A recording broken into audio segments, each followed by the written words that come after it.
Hello guys, welcome to our channel XY group defence academy. आज का आपका topic है काइनेमैटिक्स में आपका टॉपिक है प्रक्षेप्य गति। आपको मैं काइनेमैटिक्स के 5 या 6 पार्ट पहले करा चुका हूं। आप उन वीडियो को देखें, बहुत कुछ है उनमें। एयरफोर्स नेवी के लिए बहुत इंपॉर्टेंट क्वेश्चन है, बहुत इंपॉर्टेंट टॉपिक है। कल मैंने आपको टॉपिक कराया था, 11th का टॉपिक कराया था कल मैंने आपको। वो कहा था मोशन अंडर ग्रेविटी, मतलब उसके अंदर ग्रेविटी के अंदर एक कण की गति कैसे होती है, उसके बारे में आपको बताया था। आज का हमारा टॉपिक है प्रक्षेप्य गति। प्रक्षेप्य गति कैसे होती है, किस कारण से होती है, इसमें क्या क्या टॉपिक आते हैं, उनके बारे में आपको जानकारी मिलेगी। ठीक है, तो वीडियो को अच्छे से देखना। तो आपका टॉपिक है आपका प्रक्षेप्य गति। तो पहले इसकी डेफिनेशन है, प्रक्षेप्य गति होती क्या है। एक इसकी साधारण डेफिनेशन, किसी पत्थर को किसी एक एंगल से फेंका जाए। एंगल 0 और 90 नहीं होना चाहिए, कोई एंगल 0 और 90 नहीं होना चाहिए, उनके बीच में कोई सा एंगल हो। किसी कण को किसी एंगल से फेंका जा रहा है तो उस कण की जो गति होगी वो आपकी होगी प्रक्षेप्य गति। ये आपका साधारण भाषा में इसकी परिभाषा हो गई। किसी कण को किसी एंगल से फेंका जाए तो उसकी गति कैसी होगी, प्रक्षेप्य गति होगी। वो एंगल 0 और 90 नहीं होना चाहिए। ठीक है ना। तो देखो यहाँ पे इसकी लिखी हुई है, जब किसी पिंड पर बल लगाकर पृथ्वी तल से इस प्रकार छोड़ा जाता है या फेंका जाता है कि पिंड की गति की दिशा व क्षैतिज दिशा के मध्य कोण 90 और 0 ना होकर 90 और 0 ना हो, तब यह पिंड प्रक्षेप्य तथा उसकी गति कैसी होगी, प्रक्षेप्य गति कहलाती है। ठीक है। तो मैं तो बताया किसी पिंड को हम 0 और 90 से ना फेंके, केवल उसके अलावा किसी भी एंगल से फेंक लें तो जो कण गति करेगा वो कण प्रक्षेप्य गति करेगा। ठीक है। तो इसका पथ, प्रक्षेप का पथ कैसे निकालते हैं, ठीक है, और कैसा होता है प्रक्षेप का पथ, उसके बारे में ये इंपॉर्टेंट क्वेश्चन है। प्रक्षेप का पथ कैसा होता है, तो देखो मान लो यहां कोई वस्तु है, ठीक है, इसे मैंने थीटा कोण से फेंका। ये जो एंगल है कौन सा, थीटा एंगल से इसको फेंका है। ये x डायरेक्शन है आपकी और ये y डायरेक्शन है। इस कोण को मैंने यहां से फेंका है, u वेग से फेंका है मान लो, तो थीटा एंगल है। अगर तो आपका एंगल मैंने इस यहां कण को एक u वेग से फेंका है थीटा एंगल से, तो वो कण कैसे गति करता है, इस तरह से गति करता है। तो जो इस एंगल, इस कोण को मैंने यहां से कण को जब इस वेग से फेंका है तो इस वेग के दो घटक होंगे, क्योंकि ये दो डायरेक्शन में जा रहा है। कैसे, एक तो देखो ये इधर जा रहा है x डायरेक्शन में, और एक कहां जा रहा है, ऊपर की तरफ जा रहा है, कौन सी डायरेक्शन में, y डायरेक्शन में। तो इसके दो वेग हो जाएंगे, वेग के दो घटक हो जाएंगे। ये हो जाएगा u x डायरेक्शन में और एक ऊपर हो जाएगा आपका u y डायरेक्शन में। ठीक है, ये u y हो गया आपका और u x हो गया। ठीक है, और ये होगा आपका u x डायरेक्शन में। तो देखो y डायरेक्शन में जो जितने भी एंगल होते हैं, जैसे कि देखो इधर ये आपका कोण थीटा है, ये आपकी y है, ये आपका x है।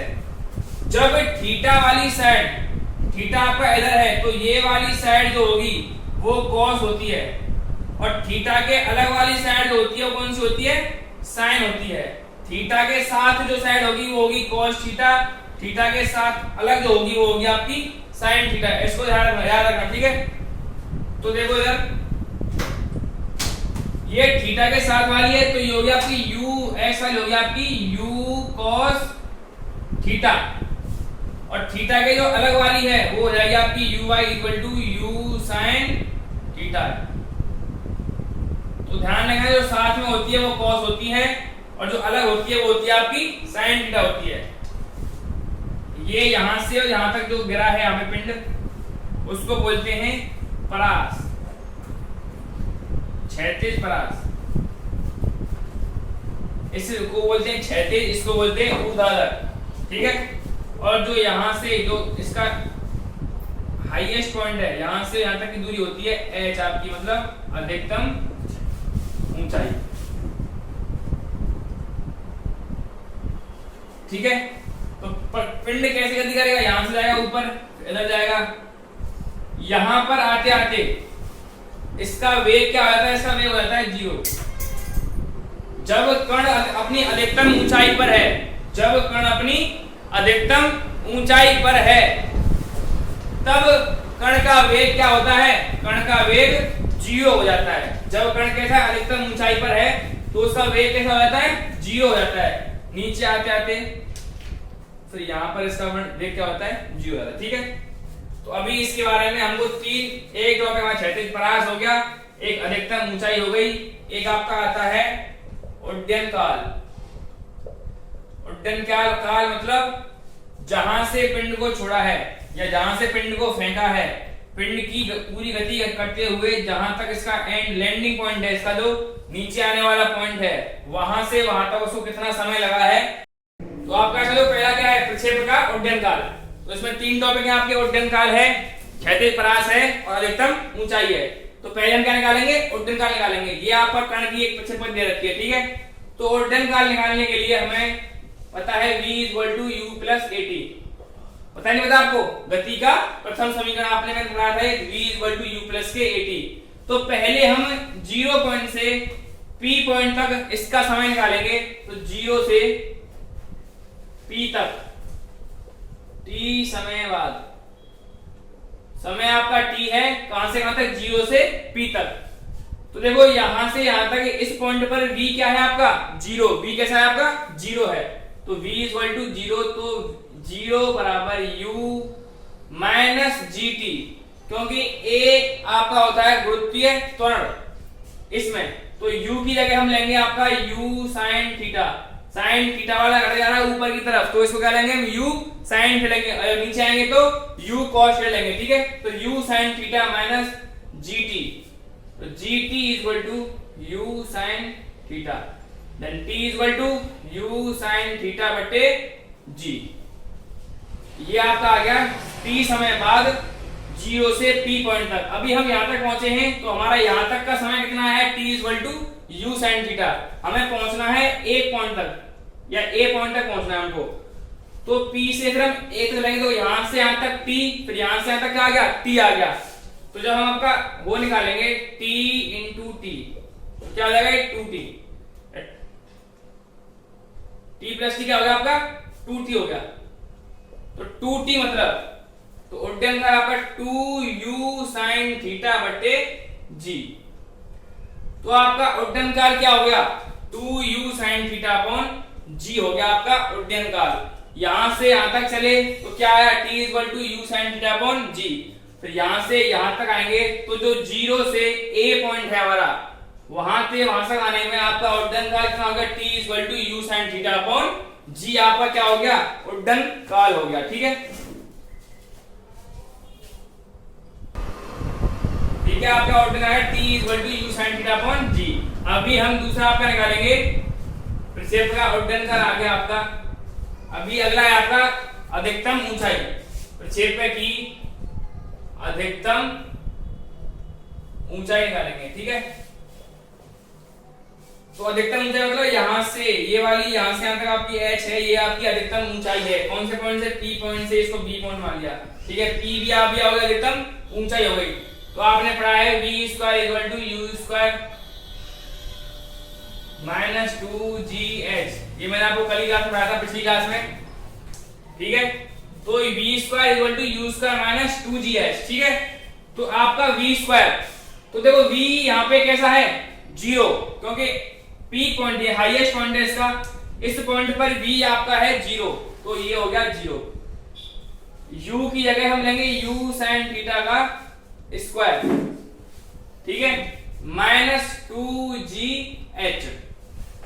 तो ये हो जाएगा आपका u² sin² थीटा = 2gh हो गया, ठीक है।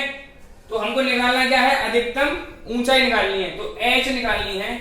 h को रख देंगे u² sin² थीटा अपॉन के 2g। ये आपकी क्या हो गई? अधिकतम ऊंचाई हो गई। h = u² sin theta upon 2g। यहां से यहां तक की जो हाइट है, अधिकतम ऊंचाई, वो आपकी इतनी हो गई, ठीक है। तो आपका आ गया अधिकतम u² sin theta upon 2g। Theta = 90। आपका थीटा कितना है? 90 है। तो तो आपकी जो h होगी वो कितनी कैसे आएगी, मैक्सिमम आएगी। तो h मैक्सिमम आएगी u square upon 2g। Theta 90 पर आपकी h कैसे आती है, मैक्सिमम आती है। अगर थीटा पर 90 है तो h आपकी मैक्सिमम होगी u स्क्वायर अपॉन 2g होगी। ठीक है, अभी आपका अगला टॉपिक है इसी में प्रक्षेपक गति में प्रक्षेपक का परास। दो मैंने कहा दिया आपको, ऊंचाई वाला करा दिया है और आपका उड्डयनकाल हो गया। तो अगला है आपका प्रक्षेपक का परास। परास क्या होता है, परास होता है जिस पॉइंट से कण को फेंका है और जिस पॉइंट पर उस कण ने लैंड किया है, जिस पॉइंट पर कण रुका है वो आप क्या हो गया, परास। वहां से वहां तक की दूरी क्या होती है, आपकी परास होती है। इसको बोलते हैं क्षैतिज परास। क्षैतिज परास मतलब सीधी उसमें पृथ्वी के साथ जो होती होगी क्षैतिज होगी। ठीक है, और उसकी जो ऊपर होगी वो कैसी होगी, ऊर्ध्वाधर होगी। तो आपका परास निकालेंगे तो परास आपका होता है, परास इक्वल टू होता है आपका क्षैतिज घटक, क्षैतिज घटक इनटू समय या उड्डयनकाल बोल दो।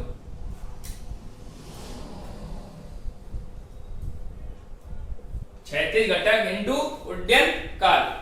तो क्षैतिज घटक किसका, जिस वेग से फेंका है उस वेग का क्षैतिज घटक। ठीक है, तो देखो क्षैतिज घटक क्या बताया था मैंने आपको, क्षैतिज होता है ये वाला। तो ये वाला घटक कौन सा है, u cos थीटा। तो क्षैतिज घटक आपका हो गया u cos थीटा इनटू उड्डयनकाल आपका आया था 2u sin थीटा बट्टे g। ये आपका आया था उड्डयनकाल 2u sin theta upon g और ये आपका क्षैतिज घटक। आगे क्या होगा, u इंटू यू हो गया u स्क्वायर और ये होगा 2 sin theta cos theta upon g। u into you square और ये होगा 2 sin theta cos theta upon g u square. अब देखो 2 sin थीटा cos थीटा क्या होता है, किसका फॉर्मूला ये, 2 sin थीटा cos थीटा का फॉर्मूला है sin 2 थीटा। sin 2 थीटा का फॉर्मूला है आपका 2 sin theta cos theta upon में क्या है g। तो ये आपका क्या हो गया, r हो गया। क्षैतिज परास जो आपकी आई है निकल के, प्रक्षेपक की जो परास होती है वो कितनी होती है, r equal to u square sin 2 theta बट्टे g। अब देखो ये r मैक्सिमम कब होगी, r मैक्सिमम कब होगी, r मैक्सिमम होगी आपकी थीटा इक्वल टू 45। जब आपका थीटा 45 होगा तो r क्या होगी आपकी मैक्सिमम, और r मैक्सिमम कितनी होगी वो u स्क्वायर अपॉन g। ये आपकी r मैक्सिमम होगी। तो आपके तीनों टॉपिक यहाँ पे क्लियर हो चुके हैं, प्रक्षेपक का उड्डयनकाल, प्रक्षेपक की अधिकतम ऊंचाई, प्रक्षेपक का परास। ठीक है, तो आपके समझ में आ गया होगा। ये बहुत ही इंपॉर्टेंट टॉपिक है। मैंने आपको फॉर्मूले भी दिखा दिए हैं, आपको डेरिवेशन दिखा दिया है। डेरिवेशन आता आपका 11th में और फॉर्मूले आपको आना चाहिए एयरफोर्स के लिए, नेवी के लिए। ठीक है, नोट करो इनको। आपका देखो अगर इसमें हुआ प्रक्षेपक पथ का समीकरण, तो ये आपको कराते हैं इसको। तो इसका फॉर्मूला सीधा सीधा आपको दे रखा है। प्रक्षेपक पथ का समीकरण y equal to x tan theta minus 1/2 g x square upon u square cos square theta, या फिर इसको लिख दें y equal to x tan theta common ले लिया 1 माइनस के x अपॉन r। इसका एक दूसरा रूप भी कहते हैं इसको। फॉर्मूला पूछने के लिए आता है कि प्रक्षेपक के पथ का समीकरण कैसा होता है, या प्रक्षेपक के पथ का समीकरण क्या होता है। और जो आपका प्रक्षेपक पथ होता है वो कैसा होता है, परवलयाकार होता है।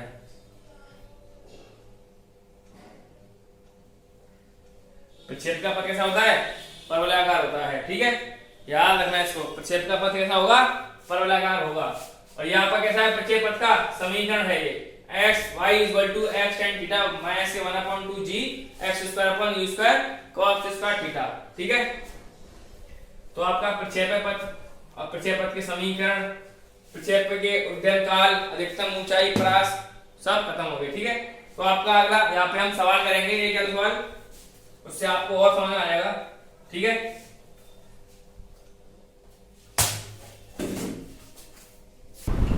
आपका एक सवाल है, देखो एक सवाल है आपको। एक वस्तु को पृथ्वी तल से ऊपर 30 अंश कोण पर 30 मीटर पर सेकंड के वेग से प्रक्षेपण किया जाता है तो TR/h, T मींस उड्डयनकाल, R मींस प्रयास, H मींस अधिकतम ऊंचाई ज्ञात करो। सिंपल क्वेश्चन है बहुत।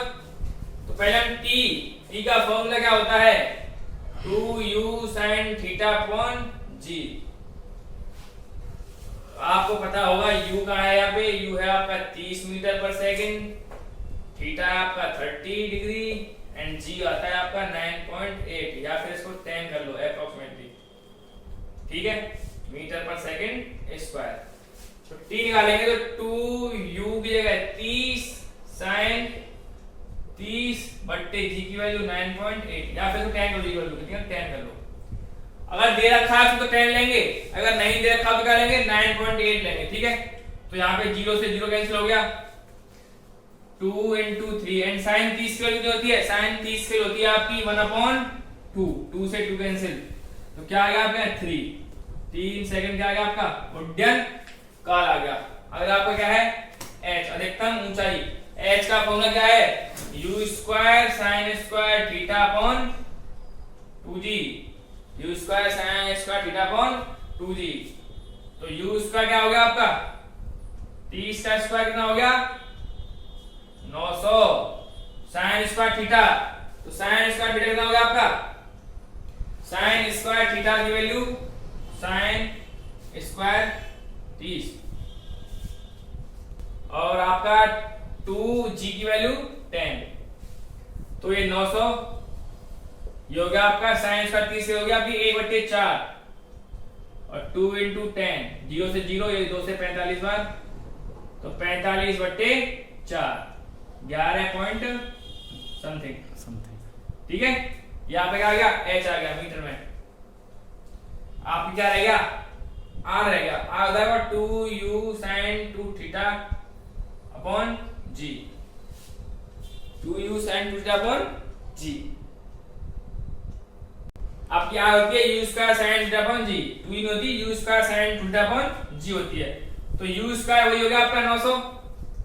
अब sin 2 थीटा, तो sin 2 into 30 बट्टे 10 90।